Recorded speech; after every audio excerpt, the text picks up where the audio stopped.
Hi students, good morning all of you. आज बात करते हैं कि हमारे पास जो चैप्टर हमारा चल रहा था केमिकल काइनेटिक्स, जिसमें हमने आप लोगों को पढ़ा दिया था कि जो शून्य कोट की जो अभिक्रिया थी, शून्य कोट की अभिक्रिया में जो उसका समाकलित वेग समीकरण था, वहाँ तक हमने बात कर ली थी। यानी कि शून्य कोट की अभिक्रिया के लिए समाकलित जो वेग समीकरण आया था वो आपका आया था k बराबर x/t। यहाँ तक हमने आप लोगों को पढ़ा दिया था। अब बात करते हैं इससे आगे की कि जो शून्य कोट की अभिक्रिया होती है उसके लिए जो अर्धायु काल का व्यंजक आएगा या अर्धायु काल का जो गणितीय रूप आएगा वो क्या आएगा। ठीक है, तो हम अर्धायु काल के लिए बात करते हैं, यानी कि अर्ध आयु काल का गणितीय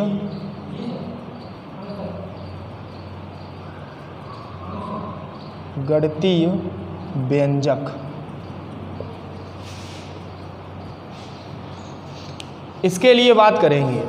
हमें पता है कि जो शून्य कोट की अभिक्रिया के लिए वेग का समाकलित जो समीकरण आया था वो हमारे पास था, यानी कि बी नो दैट के बराबर हमारे पास था x/t।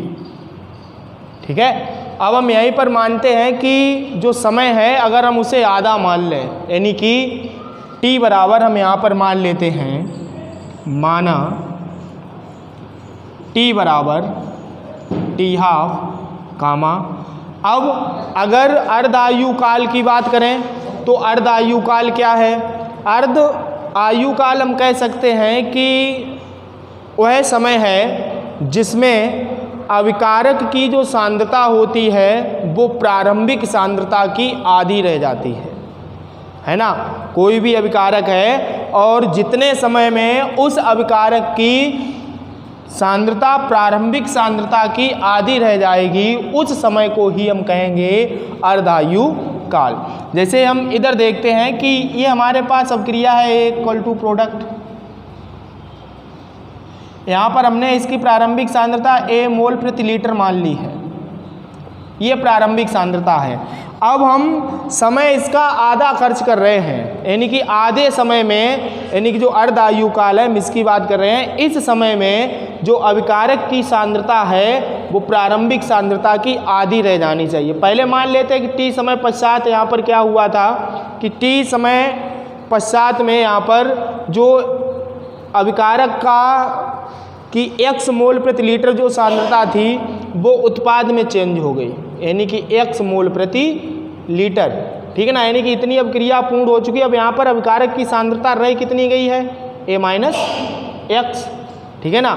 अब अगर यहाँ पर हम आधा समय ले रहे हैं तो आधा करने के लिए हमें यहाँ पर x का मान क्या मानना पड़ेगा, अभिकारक की प्रारंभिक सांद्रता की आधी। तो यहाँ पर x बराबर मानेंगे A/2, तब मान रखेंगे, तब आपका यहाँ पर आएगा A/2। तो जब आधा समय लेंगे, अर्ध आयु काल लेंगे, तो अर्ध आयु काल में जो अभिकारक की सांद्रता है वो प्रारंभिक सांद्रता की आधी रह जाती है। तो इसीलिए हम यहाँ पर x का मान मानेंगे A/2। ये दोनों मान उठाकर अगर हम यहाँ पर रखेंगे तो k बराबर हमारे पास हो जाएगा A/2/t²। ठीक है, जो 2 है वो आपका नीचे आ जाएगा, तो हो जाएगा k बराबर A/2 × t²। हम क्या करते हैं, t½ को इस साइड भेज रहे हैं यहाँ पर, तो t½ को जब हम इधर भेजेंगे और k को हम इस साइड लेकर आएंगे तब हमारे पास हो जाएगा t½ बराबर A/2k। हम इसे थोड़ा सही करके लिखते हैं, t½ बराबर 1/2k × A। जो A है वो हमारे पास प्रारंभिक सांद्रता है अभिकारक की। अब यहाँ पर ये पूरा कांस्टेंट हो गया है, तो हम इसे इस प्रकार भी लिख सकते हैं, t½ प्रोपोर्शनल A।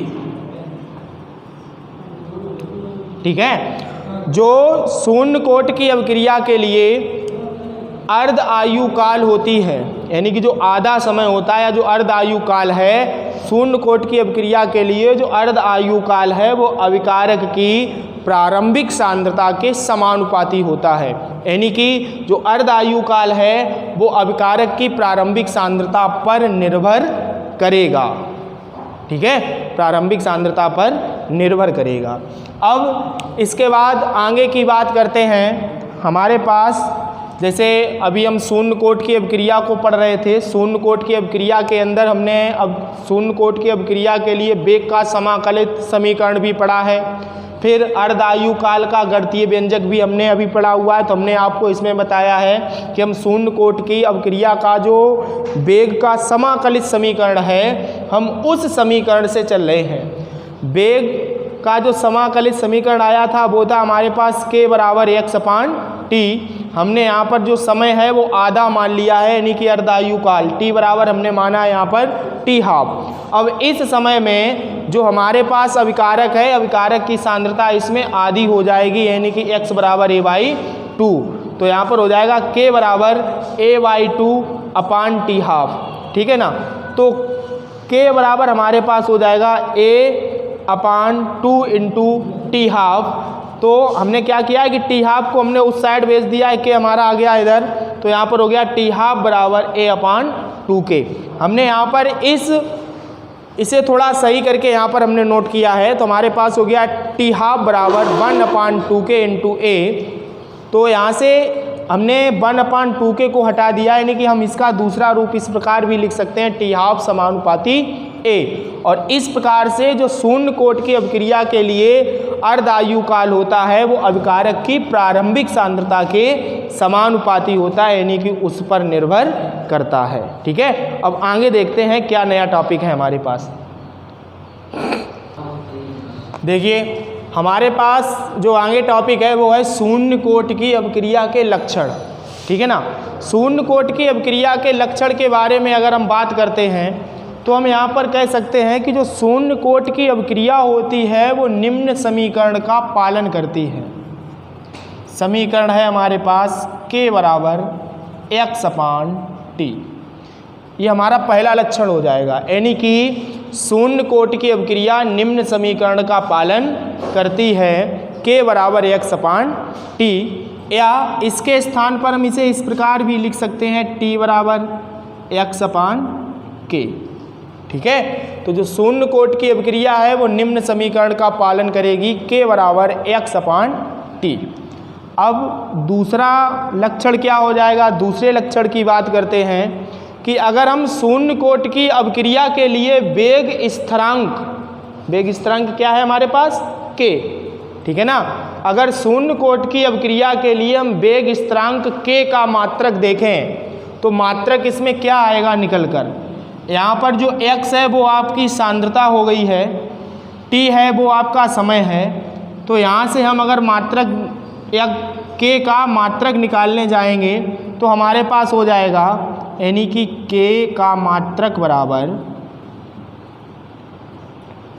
सांद्रता का मात्रक मोल प्रति लीटर अपान t क्या है समय का मात्रक क्या होता है सेकेंड।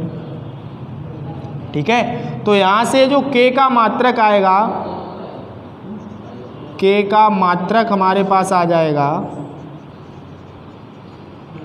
मोल प्रति लीटर इंटू सेकेंड या mole litre inverse second inverse. ठीक है, तो शून्य कोटि की अभिक्रिया के लिए जो वेग स्थिरांक का मात्रक होता है वो होता है मोल प्रति लीटर सेकेंड या mole litre inverse second inverse. तीसरे लक्षण की बात करते हैं। तीसरा लक्षण क्या है। तीसरा लक्षण हम क्या करते हैं कि अर्ध आयु काल से उठा रहे हैं।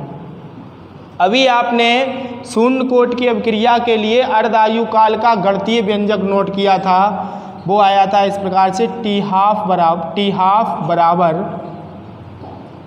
a/2k। हमने इसे थोड़ा सही करके लिखा था, हमारे पास हो गया था t½ समानुपाती a। यानी कि जो शून्य कोटि की अभिक्रिया में अर्ध आयु काल होता है वो अभिकारक की प्रारंभिक सांद्रता पर निर्भर करेगा। ठीक है, ये हमारा तीसरा लक्षण हो जाएगा कि शून्य कोट की अभिक्रिया के लिए जो अर्ध आयु काल है या शून्य कोट की अभिक्रिया में जो अर्ध आयु काल है वो अभिकारक की प्रारंभिक सांद्रता के समानुपाती होता है, अर्थात अभिकारक की प्रारंभिक सांद्रता पर निर्भर करता है। इसके बाद हमारे पास चौथा लक्षण क्या है? चौथा लक्षण है कि अगर हम शून्य कोट की अभिक्रिया के लिए सांद्रता x और समय t के मध्य में ग्राफ खींचें, जब हम सांद्रता x और समय t के मध्य में ग्राफ खींचेंगे तो यहाँ से हमें सरल रेखा प्राप्त होगी और इस सरल रेखा का जो ढाल आएगा यानी कि प्रवणता, ढाल प्रवणता आएगी वो आपकी आ जाएगी माइनस का k। ठीक है, तो ये शून्य कोट की अभिक्रिया के प्रमुख 4 लक्षण हैं। पहला लक्षण है कि शून्य कोट की अभिक्रिया निम्न समीकरण का पालन करती है। समीकरण है हमारे पास k बराबर x अपान t, या हम इसे दूसरे रूप में लिख सकते हैं t बराबर x अपान k। दूसरा पॉइंट हमने आपको बताया है कि शून्य कोट की अभिक्रिया का जो वेग स्थिरांक है या शून्य कोट की अभिक्रिया के लिए वेग स्थिरांक k का मात्रक जो आएगा वो आपका आएगा मोल प्रति लीटर सेकेंड या mole litre inverse second inverse. फिर इसके बाद हमने आपको तीसरा लक्षण बताया है कि जो शून्य कोट की अभिक्रिया होती है, शून्य कोट की अभिक्रिया का जो अर्ध आयु काल है टी हाफ, वो अभिकारक की प्रारंभिक सांद्रता के समानुपाती होता है, अर्थात अभिकारक की प्रारंभिक सांद्रता पर निर्भर करता है। फिर इसके बाद में हमने आपको चौथा लक्षण बताया है कि शून्य कोट की अभिक्रिया में अगर हम समय t और सांद्रता x के मध्य में ग्राफ खींचें तो हमें एक सरल रेखा प्राप्त हो जाएगी और इस सरल रेखा का जो ढाल होगा वो होगा माइनस x। ठीक है, अब इसके बाद देखते हैं कि आगे हमने शून्य कोट की अभिक्रिया पढ़ ली है। अब आगे देखते हैं दूसरा प्रकार है अभिक्रिया की कोटि का, वो है प्रथम कोटि की अभिक्रिया, है ना, प्रथम कोटि की अभिक्रिया। बात करते हैं प्रथम कोट की अभिक्रिया की, यानी कि फर्स्ट ऑर्डर रिएक्शन। ठीक है, शून्य कोट की अभिक्रिया में हमने पढ़ा हुआ था पीछे कि वह रासायनिक अभिक्रिया जिसमें अभिक्रिया का वेग अभिकारक की सांद्रता के शून्य घात के समानुपाती होता है, उसे हमने कहा था शून्य कोट की अभिक्रिया। अब बात करते हैं प्रथम कोट की अभिक्रिया। प्रथम कोट की अभिक्रिया में क्या होता है कि प्रथम कोट की अभिक्रिया में जो अभिक्रिया का वेग होता है वो अभिकारक की सांद्रता के प्रथम घात के समानुपाती होता है। जैसे हमारे पास कोई भी एक रिएक्शन है A इक्वल टू प्रोडक्ट, हम इसी सामान्य रिएक्शन को लेकर चल रहे हैं अभी तक, A इक्वल टू प्रोडक्ट मान लेते हैं ये प्रथम कोट की अभिक्रिया है। अब इस प्रथम कोट की अभिक्रिया के लिए अगर हम इसका वेग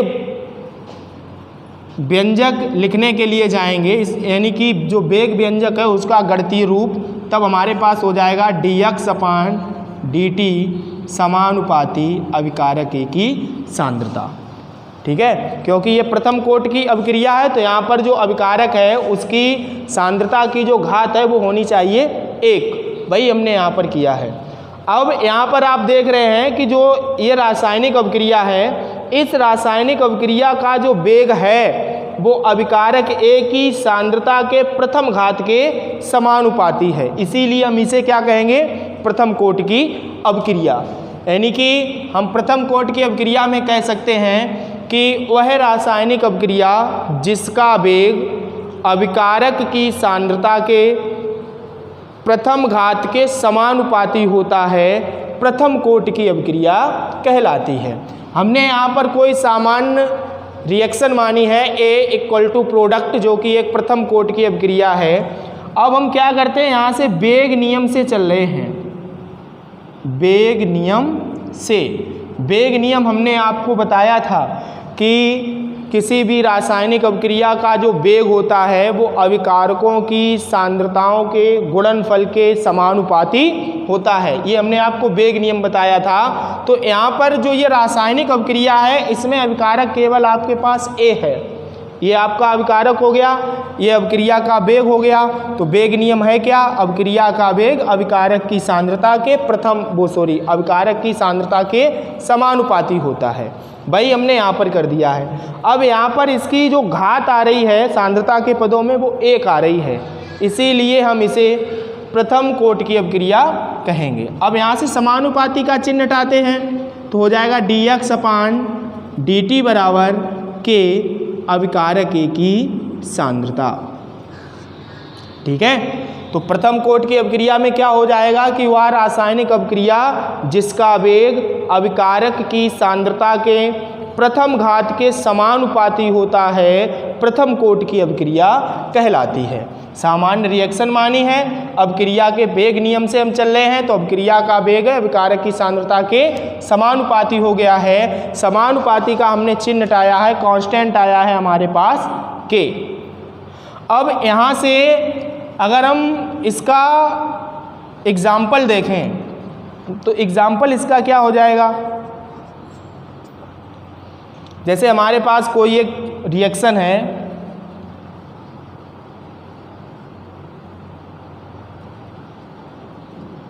CH3COO C2H5 प्लस H2O, आगे बन जाएगा एसिटिक अम्ल और एथिल एल्कोहल। ये पहला एग्जाम्पल हमारे पास हो गया। अब अगर आप यहाँ से कोटि ज्ञात करने जाएंगे अभिक्रिया की तो आपको कोटि यहाँ पर नज़र तो 2 आएगी लेकिन होगी यहाँ पर केवल 1।